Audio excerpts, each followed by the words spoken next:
Tema kita malam ini adalah fruitful in the midst of crisis, berbuah di tengah krisis. Jangan sampai kita ditekan oleh roh yang mengasihani diri sendiri. Aduh gak bisa apa-apa nih, aduh sepi nih, aduh susah nih. Jangan, malam ini bangkit dalam nama Tuhan Yesus. Kemarin saya kasih contoh dalam preview video saya. Waktu saya pegang ada alpukat, ada naga, ada pisang dan lain-lain. Kalau Bapak Ibu sempat lihat klip itu. Jadi pohon pisang tuh kodratnya berbuah pisang. Pohon naga, pohon anggur, kodratnya buahnya anggur. Dan waktu kita lihat buah itu kan indah banget ya. Lihat, aduh gemes banget dia lihat buah-buahan aku. Kalau ke supermarket tuh gemes banget. Ke pasar gemes banget, kayak pengen dibeli semua. Cuma ya kan gak bisa habis, kembung lah kalau kita makan buah terus. Demikian juga saat krisis ini, orang tuh mau lihat keindahan kita saat kita berbuah. Tuhan mau kita berbuah, kodratnya kita tuh berbuah. Jangan sampai krisis menghalangi kita berbuah. Orang tuh menantikan buahnya kita. Jadi kalau lagi panas-panas gitu ya, lihat jus buah, lagi kering, terus lihat buah-buahan seger, makan jeruk dingin-dingin, pepaya dingin kan enak banget kan. Nah, ini saatnya mereka lihat kita. Jadi kodratnya kita berbuah. Kejadian 1 ayat 28 bilang ini, Allah memberkati mereka, lalu Allah berfirman kepada mereka, beranak cuculah dan bertambah banyak, penuhilah bumi. Ya kita mau punya anak berapa lah sampai penuhin bumi.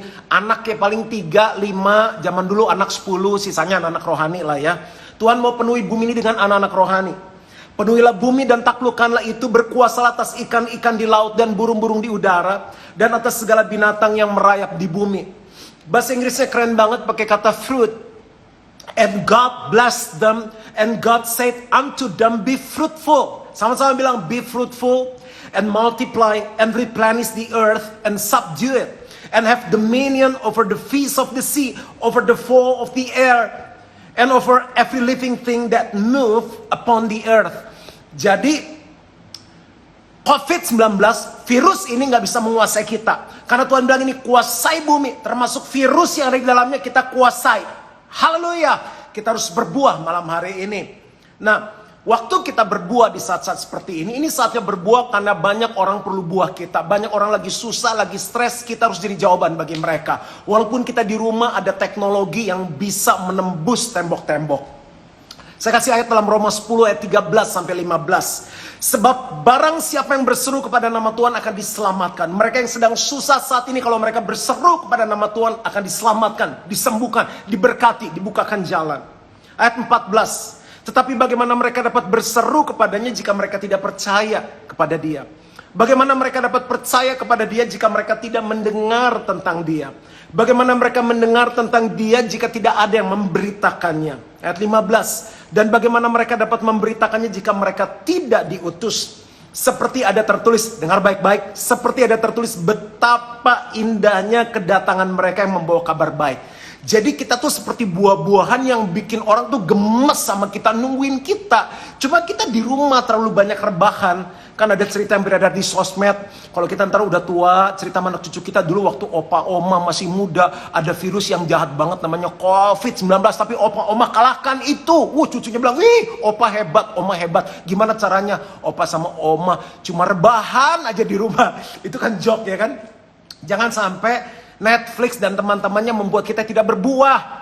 Dan apalagi lah segala macam kesibukan di rumah yang membuat kita gak bisa berbuah. Karena kedatangan kita sebagai kabar baik ditunggu oleh orang-orang. Nah, kita mau belajar dari beberapa hamba Tuhan kalau waktu mengizinkan ya. Bagaimana di tengah masa-masa yang sulit mereka tetap berbuah. Kita masih bisa tetap memberitakan kabar baik. Ada amin. Yang pertama adalah Petrus dan Yohanes. Yang pertama kita belajar dari Petrus dan Yohanes, Kisah Rasul 4 ayat 20, ayat 29 sampai 31. Mereka bilang begini, ini lagi di pengadilan nih, lagi mau disesah, lagi mau dianiaya. Sebab tidak mungkin bagi kami untuk tidak berkata-kata tentang apa yang telah kami lihat dan telah kami dengar. Kita semua udah lihat kebaikan Tuhan. Kita semua udah dengar kabar baik. Dan harusnya kita punya sikap sebagai mereka. Kita bilang ini tidak mungkin kami tidak berkata-kata. Hal yang sederhana. Kita bisa telepon satu orang setiap hari, tanya apa kabarnya, apa yang saya bisa bantu. Mungkin hanya doa, mungkin hanya kekuatan, mungkin dengan posting ayat. Mungkin hanya kita share link. Setiap kita lakukan IG live seperti ini sekarang udah bisa di save, dimasukkan IGTV. Bapak Ibu bisa share. Mungkin puji-pujian menguatkan mereka. Tidak mungkin. Jadi kalau ada orang Kristen yang tidak menceritakan apa yang mereka lihat dan dengar, kita perlu bertobat malam hari ini. Ayat 29, lihat ya. Dan sekarang ya Tuhan, lihatlah bagaimana mereka mengancam kami. Ini kan yang ngancam kita nggak ada. Orang kita cerita Tuhan yang menyembuhkan, yang menyelamatkan. Lihatlah bagaimana mereka mengancam kami, dan berikanlah kepada hamba-hambamu keberanian untuk memberitakan firman-Mu. Dalam nama Yesus, aku lepaskan keberanian untuk setiap kami berani nelfon temannya, tanya apa kabarnya, mulai mendoakan, memberikan kata-kata penghiburan. Berikan keberanian untuk memberitakan firman-Mu. Ulurkanlah tanganmu untuk menyembuhkan orang, dan adakanlah tanda-tanda dan mujizat-mujizat oleh nama Yesus hamba-Mu yang kudus. Ayat 31, dengar baik-baik. Dan ketika mereka sedang berdoa, goyanglah tempat mereka berkumpul itu, dan mereka semua penuh dengan Roh Kudus. Lalu mereka memberitakan firman Allah dengan berani. Saya sampai berpikir seperti ini. Ini kan Grow 101 udah online, Grow 102 udah online. Terus apa lagi ya? Pelatihan ketua sel, ministry class udah online. Kemarin saya diundang talk show oleh seseorang bagaimana untuk orang-orang yang broken home, yang mau bunuh diri. Itu yang DM akhirnya jadi banyak. Pak, saya udah gak ada putus harapan. Dan di talk show itu saya bilang coba ikut New Life. Nah, kalau misalnya kita gak bisa beribadah sampai Desember, ya gak ada New Life. Saya lagi pikir apa mungkin bisa lewat online bikin New Life. Dan mereka penuh Roh Kudus lewat online. Sekarang tugas kita menggemburkan tanah-tanah hati. Nah, dari sini saya melihat dari Petrus dan Yohanes ada beberapa kesimpulan. Yang pertama, berbuah bukan pilihan, tapi berbuah adalah keharusan. Kodratnya pohon pisang, berbuah pisang lah. Jadi berbuah bukan pilihan. Karena Petrus Yohanes bilang ini, tidak mungkin untuk kami tidak berkata-kata tentang apa yang kami lihat dan kami dengar. Orang nonton Crash Landing on You aja sampai diceritain kemana-mana. Sampai di RT kecamatan bawa pohon masuk jurang, semua nonton Crash Landing on You. Sampai pastor juga nonton. Jangan bilang-bilangnya, ntar kita aja. Nonton Descendant of the Sun. Nonton Itaewon Class. Siapa yang main itu Crash Landing on You? Kapten Ri. Sampai Kapten Ri, aku hampir undang ke Gilgal. Pas dia udah oke, istriku bangunin aku. Ya nggak jadi. Oke, joke aja. Jadi berbuah bukan pilihan tapi keharusan. Lalu yang kedua, Petrus dan Yohanes melibatkan Tuhan. Mereka bilangin, Tuhan beri kami keberanian. Dia minta keberanian. Apalagi yang dia minta? Dia minta kuasa Tuhan dinyatakan. Tuhan, ayo ngomong nih ya. Ayo telepon orang ya. Tapi engkau yang menyatakan kuasa ya. Terus dia bilang ini, sembuhkanlah orang. Adakanlah tanda-tanda dan mujizat. Saya cerita. Kemarin aku ditelepon sama satu orang. Kan saya setiap hari nelfon satu orang, WhatsApp satu orang, hai apa kabar, kan gratis kan sekarang kan, nggak mahal lah gitu. Terus dia lagi susah lah, bisnisnya tuh nggak mungkin beroperasi karena keadaan seperti ini. Lalu saya bilang ini saatnya kamu mengalami Tuhan. Di telepon saya bilang gitu, saya doakan. Saya sendiri udah lupa karena setiap hari saya nelfonin satu orang. 2 hari lalu dia telepon, dia bilang ini, puji Tuhan. Kok, aku dipanggil kok. Makasih. Aku dipanggil kok. Bayangin ada order 2 besok mau DP. Bisnisnya tahu nggak apa? IOWO.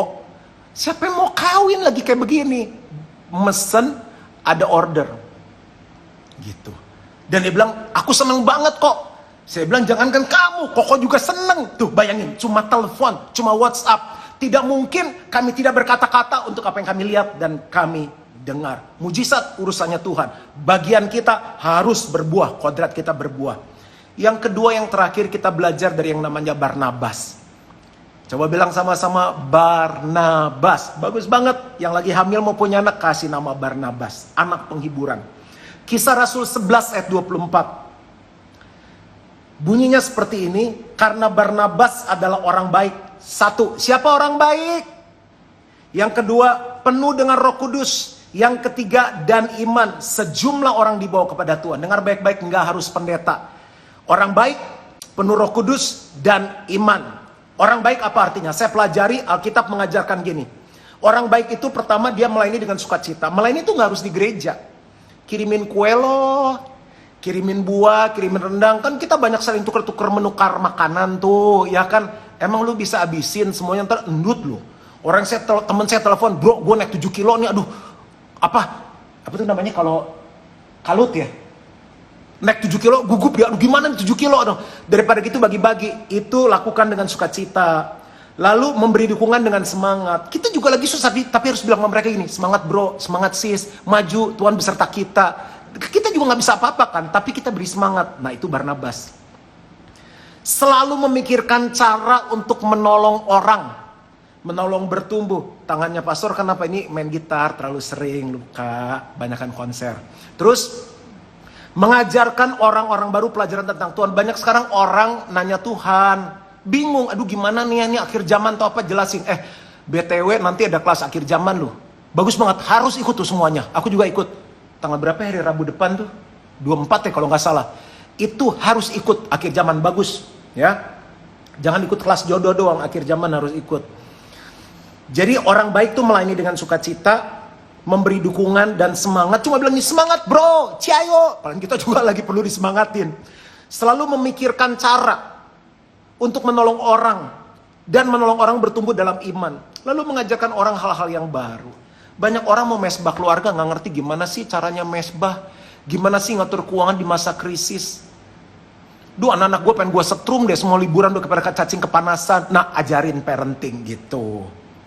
Nah, yang berikutnya adalah penuh dengan Roh Kudus. Bapak Ibu Saudara yang udah ikut New Life penuh Roh Kudus, kalau kita dibaptis Roh Kudus, kita terima kuasa untuk menjadi saksi. Di dalam saudara ada kuasa. Waktu kita bicara, waktu kita angkat telepon, say hi, waktu kita WhatsApp, waktu kita posting. Teman-teman bikin aja IG Live. Kayak aku udah kasih contoh nih, udah berapa belas kali kan, bikin IG Live. Yang ikut 5 orang, kalau 5 orang diberkati, ayo, ya kan? Yang terakhir adalah penuh iman. Penuh iman ternyata punya arti gini. Bukan hanya percaya, tapi mendemonstrasikannya. Ini saatnya kita mengalami kuasa Allah. It is time to experience God. Kalau kita nggak punya uang, ini saatnya kita mengalami Tuhan yang menyediakan. Kalau kita sakit, ini saatnya kita mengalami Tuhan yang menyembuhkan. Jadi pokoknya melangkah aja. Karena firman Tuhan udah berkata, tanda-tanda ini menyertai orang yang percaya. Orang itu menumpangkan tangan atas orang sakit, orang itu akan sembuh. Jadi kalau kita udah telepon orang, kita udah ngomong-ngomong, dia bilang, aduh gue lagi susah. Langsung begini, demonstrasikan iman. Bro, gue doa untuk lu. Kan kita gemeteran juga, dia gak tahu orang di telepon mana bisa lihat ya kan. Oke, gue doa untuk lu. Dalam nama Yesus, aku lepaskan kasih Tuhan mengalir. Semangat yang baru dari Tuhan. Cuma gitu doang. Itu mendemonstrasikan iman. Tapi dia gak jadi apa-apa tuh, gak terjadi apa-apa. Kan nggak harus langsung. Kita nggak tahu yang terjadi di balik telepon di rumahnya dia, tiba-tiba rohnya kembali menyala-nyala. Tiba-tiba dia semangat kembali. Gitu aja, berani aja. Orang dia juga nggak lihat muka kita kok. Demonstrasikan iman. Nah, sekarang pastor simpulkan. Kenapa kita harus berbuah di tengah krisis? Karena memang kodratnya kita tuh berbuah. Pohon pisang, kalau nggak berbuah pisang kan aneh. Manusia kalau nggak berbuah jiwa-jiwa baru, aneh. Dan Alkitab bilang betapa indahnya mereka yang membawa kabar baik. Satu hari telepon satu orang, say hi, tanya apa kabar, apa yang saya bisa doakan, apa yang saya bisa layani. Lalu minta keberanian dari Tuhan seperti Petrus dan Yohanes. Tuhan, adakan tanda-tanda dan mujizat. Demonstrasikan iman, pikirkan cara bagaimana membantu mereka. Dah, itu aja. Apakah saudara diberkati? Ya, berbuahlah di tengah krisis. Berbuah itu indah. Saya percaya kalau pohon pisang bisa ngomong, kita tanya, sang, lu happy nggak? Lu jadi pohon berbuah? Happy. Kita tanya pohon alpukat, apa ya panggilnya ya? Kat, alpukat kan kat ya. Kat, lu happy nggak berbuah? Dia pasti happy banget. Saya tuh berbuah, seneng banget rasanya berbuah. Dan orang yang lihat, sepeda. Dan orang yang lihat kita, dia juga happy. Gitu. Udah ya? Kita ketemu Kamis depan. Yuk angkat kedua tangan kita. Bapak Ibu Saudara yang dikasih oleh Tuhan, terimalah berkat dari Allah Bapa, kasih karunia dari Tuhan Yesus Kristus, pertolongan, persekutuan yang manis dan pimpinan Roh Kudus menyertai kita mulai hari ini sampai Yesus jemput kita kembali. Berbuah banyak dalam nama Yesus. Dan semua yang percaya sama-sama katakan amin.